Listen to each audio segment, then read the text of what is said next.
बिल्लाहि मिनश्शैतानिर्रजीम बिस्मिल्लाहिर्रहमानिर्रहीम अस्सलामु अलैकुम वरहमतुल्लाहि वबरकातुहू। कैसे हैं आप सब? उम्मीद है आप सब खैर व आफियत से होंगे। जहाँ जहाँ भी मेरी आवाज़ सुनी जा रही है, अल्लाह ताला आप सबको अपने हिफ्ज़ व अमान में रखे।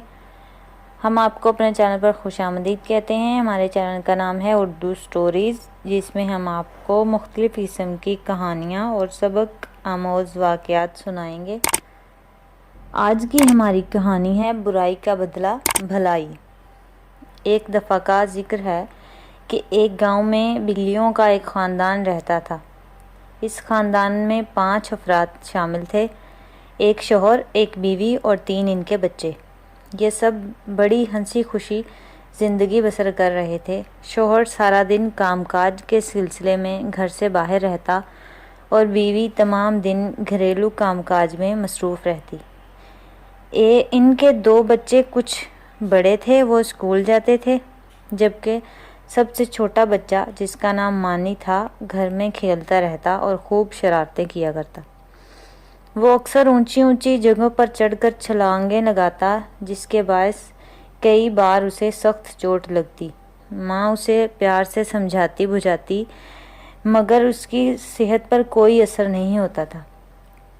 एक बार मानी को अपनी शरारतों पर बाप से बहुत डांट पड़ी।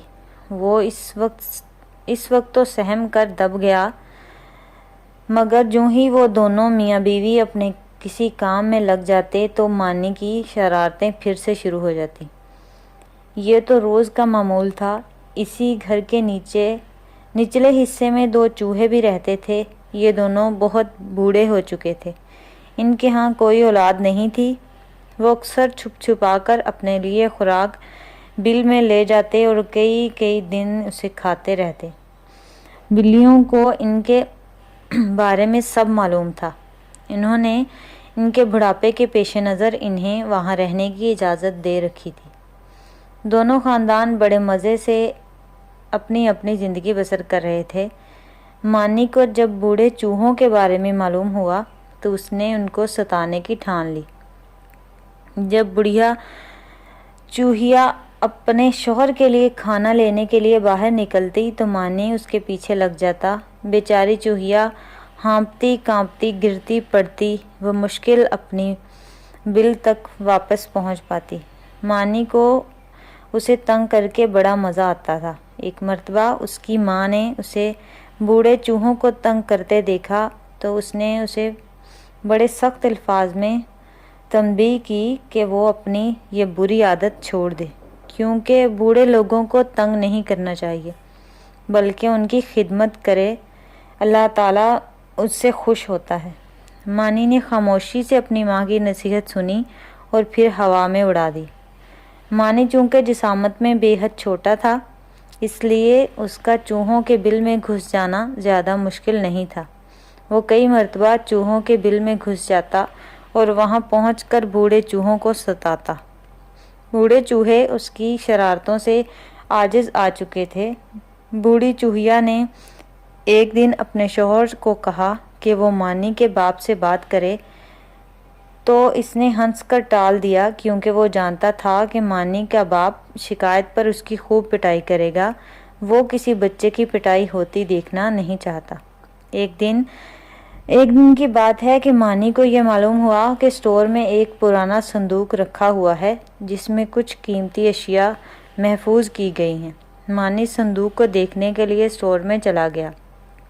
जब उसने संदूक अपनी आंखों से देख लिया तो उसके मन में बेचैनी होने लगी कि वो इसे खोल कर देखे कि उसके अंदर क्या है। वो अकेला तो इसे खोल नहीं सकता था, इसलिए किसी न किसी की मदद ज़रूरत थी। इसने अपनी बहन को राजदार बनाकर आमादा कर लिया कि वो इससे के साथ मिलकर संदूक खोलने में मदद करे। एक शाम को वो मौका पाकर स्टोर में घुस गए और कोशिश करके संदूक खोल डाला। इस संदूक में कोई कीमती चीज़ तो ना थी, बल्कि चंद पुराने फटे कपड़े थे। मानी उछलकर संदूक के अंदर घुस गया और कपड़ों को तेज़ी से उलट पुलट करने लगा। बहन ने उसे मना किया और बाहर निकलने की हिदायत की, مانی اس سے بے پرواہ اپنے کام میں لگا رہا۔ پھر کسی کی آمد کی آہٹ پا کر اس کی بہن تو وہاں سے بھاگ گئی۔ مانی بھی صندوق سے نکل کر اسٹور سے باہر نکل آیا اور اسی دوران اسے اپنے باپ کی غصیلی آواز سنائی دی جو اسٹور میں کھڑا صندوق کے بارے میں دریافت کر رہا تھا۔ مانی بے حد ڈر گیا۔ اس نے سوچا کہ اب تو شامت آئی۔ وہ جان بچانے کے لیے تیزی سے چوہوں کے بھیل میں جا گھسا۔ کچھ دیر تک وہ دبکا کھڑا رہا۔ اچانک مانی کو اپنے جسم میں کچھ رینگتا ہوا محسوس ہوا۔ اس نے کھجانا چاہا مگر ناکام رہا۔ کچھ ہی دیر گزری تھی کہ اس کے سارے بدن میں آگ سی لگ گئی۔ وہ بری طرح تڑپنے لگا۔ صندوق کے پرانے کپڑوں میں خارش کے کیڑے موجود تھے جو اس کے جسم پر چڑھ چکے تھے۔ خارش کے کیڑوں کو جسم سے الگ کرنا اس کے بس کی بات نہیں تھی۔ وہ خوف اور تکلیف سے دبے دبے انداز میں چیخیں مار رہا تھا۔ اس کی آواز سن کر بوڑھا چوہا باہر نکل آیا۔ اس نے مانی کو اپنے بل میں دیکھا تو پریشان ہو گیا۔ تھوڑی دیر میں اسے مانی کی تکلیف کا اندازہ ہو چکا تھا۔ اس نے مانی سے کہا وہ کسی ایسی جگہ گیا تھا جہاں خارش کے کیڑے موجود تھے۔ اب تو وہ اس کے نرم بالوں میں گھس چکے ہیں جنہیں نکالنا اس کے بس کی بات نہیں۔ یہ سن کر مانی رونے لگا۔ اس نے بتایا کہ وہ اسٹور کے پرانے صندوق میں گھس گیا تھا۔ بوڑھے چوہے نے اس کی شرارت پر تعصب کا اظہار کیا۔ مانی نے تڑپتے ہوئے مدد کی درخواست کی۔ بوڑھا چوہا اس کی چیخو پکار سن کر سوچ میں پڑ گیا۔ مانی اس کے سامنے فرش پر گرا اور اپنے جسم کو بری طرح رگڑ رہا تھا۔ خارش نے مانی کا سانس تک لینا محال کر دیا۔ بوڑھے چوہے کے ذہن میں ایک ترکیب آئی۔ اس نے بوڑھی چوہیا کو بلایا اور کہا وہ ذرا باہر جا رہا ہے۔ اس کے واپس لوٹنے تک وہ مانی کو ٹاٹ کے کپڑے میں لپیٹ دے تاکہ اس کے جسم کو گرمائی دے کر خارش کے کیڑوں کو ہلاک کرنے کی کوشش کر سکے۔ بوڑھی چوہیا نے ایک بڑا سا ٹاٹ کا ٹکڑا نکال کر مانی کو اس میں لپیٹ دیا۔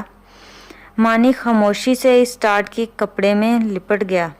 ٹاٹ کی چبھن اس کے لیے ناقابل برداشت ہو رہی تھی مگر وہ اب کیا کر سکتا تھا۔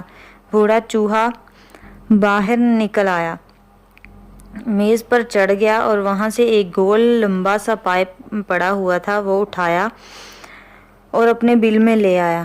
پائپ کافی بھاری تھا اور کسی قدر گرم بھی۔ بوڑھا چوہا ہانپتا ہوا ایک طرف بیٹھ گیا۔ اس کی نظر مانی کی صورت پر پڑی تو وہ اپنی تھکان بھول کر اٹھ کھڑا ہوا۔ اس نے چوہیا سے کہا وہ ایک طرف سے پائپ پکڑ لے۔ چوہیا نے اس کی ہدایت پر عمل کیا اور پھر وہ دونوں مل کر گرم پائپ مانی کے جسم پر گھسیٹنے لگے۔ تھوڑی دیر بعد مانی کے جسم کو گرمائی ملی تو اسے کسی قدر سکون ہوا۔ بوڑھے چوہے کافی دیر تک پائپ کو ادھر سے ادھر گھماتے رہے۔ انہوں نے مانی کی طبیعت کچھ سنبھلی دیکھی تو پائپ ایک طرف رکھ دیا اور اس کا ٹاٹ کھول کر ہدایت کی کہ وہ سیدھا اپنی ماں کے پاس جائے اور بغیر چھپائے ساری بات اسے بتائے تاکہ وہ کسی ڈاکٹر کا بندوبست کر سکے۔ انہوں نے کچھ کیا وہ محض عارضی ہے۔ خارش کے کیڑے گرمائی سے پریشان ہو کر خاموش بیٹھ گئے ہیں مگر وہ تھوڑی دیر بعد پھر حرکت شروع کر دیں گے۔ مانی نے اس بات میں وعدہ کیا کہ وہ ایسا ہی کرے گا۔ اچانک مانی کی نظر بوڑھے چوہوں کے ہاتھوں پر پڑی تو وہ حیران رہ گیا۔ گرم پائپ کو پکڑنے سے ان کے ہاتھوں پر چھالے پڑ چکے تھے۔ بوڑھا چوہا مانی کو اس کے بارے میں فکر مند نہ ہونے کی تلقین کی اور فوراً ماں کے پاس پہنچنے کی ہدایت کی۔ مانی کو اپنی شرارتوں کا خیال آیا تو وہ شرمندہ ہو کر رہ گیا۔ وہ سیدھا اپنی ماں کے پاس پہنچا، اسے سب کچھ سچ بتایا۔ ماں نے اس کے جسم پر بال ہٹا کر دیکھا تو اسے خارش کے باریک کیڑوں کے ریشے دکھائی دیے جنہیں ہاتھوں سے چننا بڑا دشوار تھا۔ فوری طور پر ڈاکٹر کو بلایا گیا۔ ڈاکٹر نے مانی کی حالت دیکھ کر اسے دوسرے بچوں سے الگ رہنے کی ہدایت کی اور ایک ٹیکہ لگایا۔ اس کے بعد اس نے ایک محلول نما دوا دی کہ اسے गर्म पानी में मिलाकर मानी को इसमें खूब नहलाया जाए। मानी की माँ ने इलाज में ज़रा भी कोताही नहीं की और फ़ौरन गर्म पानी करके इसमें दवा मिलाकर मानी को नहलाना शुरू कर दिया। वो महलूल बड़ा तेज़ असर था, जहाँ जहाँ जिस्म पर लगता मानी की चीखें निकल जाती। कुछ देर की मुसलसल कोशिश के बाद मानी के जिस्म में सुकून पैदा होना शुरू हो गया।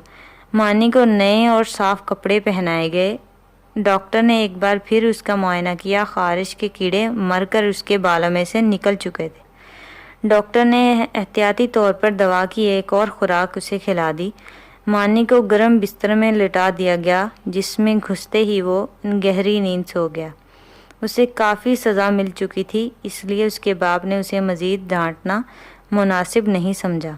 अगले रोज़ मानी जब उठा वो तंदुरुस्त हो चुका था। वो जब बिस्तर से बाहर निकला तो उसे बूढ़ा चूहा दिखाई दिया, जो उसकी खैरियत मालूम करने आया था। मानी उसकी शक्ल देखकर पानी पानी हो गया। बूढ़े चूहे ने हंसकर उसे तसल्ली दी और कहा कि बच्चे तो अक्सर शरारतें करते रहते हैं, मगर इन्हें कोशिश करना चाहिए कि वो ऐसी शरारत ना करें जिससे दूसरों को कोई नुकसान पहुँचे और इनके दिल आज़ारी हो। मानी अपने साबका रवैये पर बेहद शर्मिंदा था, क्योंकि उसने बूढ़े चूहे और चूहिया को सताने में कोई कसर ना छोड़ी थी। उन्होंने इसलिए अपने हाथों के जलने की परवाह तक नहीं की। मानी ने पक्का वादा किया कि वो अब कभी भी ऐसी शरारत नहीं करेगा जिससे किसी को तकलीफ़ पहुँचे या किसी की दिल आज़ारी हो। ये थी आज की हमारी कहानी, जिससे हमें सबक मिलता है कि हमें कोई भी ऐसी शरारत नहीं करनी चाहिए जिससे किसी को तकलीफ़ पहुँचे या किसी की दिल आज़ारी हो। हमेशा नेक अमल करना चाहिए। कैसी लगी आपको हमारी कहानी? अगर आपको हमारी कहानियाँ पसंद आ रही हैं तो आगे शेयर किया करें और हमारे यूट्यूब चैनल को सब्सक्राइब करें और बेल आइकन के बटन को ज़रूर दबाएं, ताकि हमारी आइंदा आने वाली वीडियो आप तक बर वक्त पहुँच सके। हमारी नेक्स्ट वीडियो तक के लिए हमें इजाज़त दें। अपना ख्याल रखें और अपने साथ जुड़े लोगों का भी ख्याल रखें। तब तक के लिए अल्लाह हाफिज़।